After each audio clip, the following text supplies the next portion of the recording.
Hello friends, welcome back to ബിലൂസ്. ഇപ്പോൾ നല്ല ചൂടുള്ള സമയമാണല്ലോ.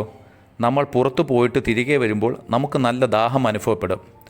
നമ്മുടെ വീട്ടിൽ കായ്ഫലം തരുന്ന ഒരു നാരകത്തൈ ഉണ്ടെങ്കിൽ അതിൽ നിന്നും നാരങ്ങ പറിച്ച് ജ്യൂസ് അടിച്ച് കുടിക്കുമ്പോൾ കിട്ടുന്ന ഒരു സുഖം പറഞ്ഞറിയിക്കാൻ പറ്റില്ല. കടയിൽ പോയി കുടിച്ചാലൊന്നും നമ്മുടെ വീട്ടിലടിക്കുന്ന ജ്യൂസിൻ്റെ അത്രയും രുചി വരില്ല. കൃഷി സംബന്ധമായ ഈ വീഡിയോ നിങ്ങൾക്ക് ഇഷ്ടപ്പെട്ടാൽ വീഡിയോ ലൈക്ക് ചെയ്ത് ചാനൽ സബ്സ്ക്രൈബ് ചെയ്യാൻ മറക്കരുത്. വീട്ടിൽ ഒരു നാരകച്ചെടി ഉണ്ടെങ്കിൽ നമുക്ക് ആവശ്യമുള്ള നാരങ്ങ നമുക്ക് ലഭിക്കും. ചിലർ നാരകം നട്ടാൽ പൂക്കും, പക്ഷേ കായ്ക്കുന്നില്ല എന്നാണ് പറയുന്നത്. ചില കാര്യങ്ങൾ ശ്രദ്ധിച്ചാൽ വീട്ടിൽ നന്നായി നാരകം കായ്പ്പിച്ചെടുക്കാം.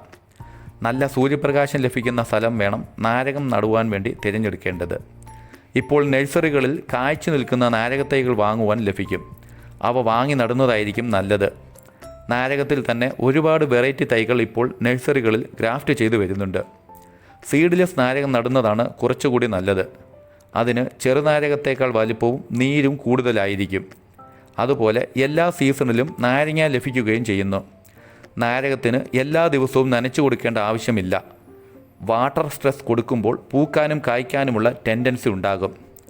പൊട്ടാസ്യം അടങ്ങിയ വളങ്ങൾ കൊടുക്കുന്നത് നാരകം പെട്ടെന്ന് പൂക്കാനും കായ്ക്കാനും സഹായിക്കും. നമ്മുടെ നിത്യജീവിതത്തിൽ നാരങ്ങയ്ക്ക് വളരെയേറെ പ്രാധാന്യമുണ്ട്. വൈറ്റമിൻ സിയുടെ കലവറയാണ് നാരങ്ങ.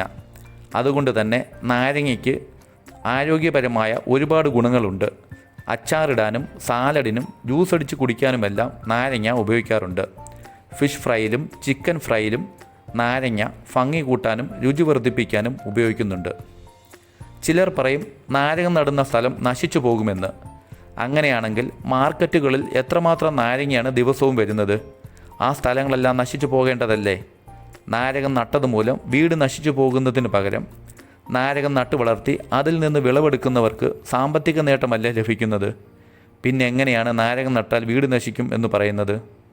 എല്ലാവർക്കും അവരവരുടേതായ വിശ്വാസങ്ങളുണ്ട്. ഞാൻ എൻ്റെ വിശ്വാസമാണ് പറഞ്ഞത്. നിങ്ങൾക്ക് ഇതിൽ വിശ്വസിക്കുന്നുണ്ടോ? നിങ്ങളുടെ അഭിപ്രായം കമൻറ്റായി രേഖപ്പെടുത്തുക.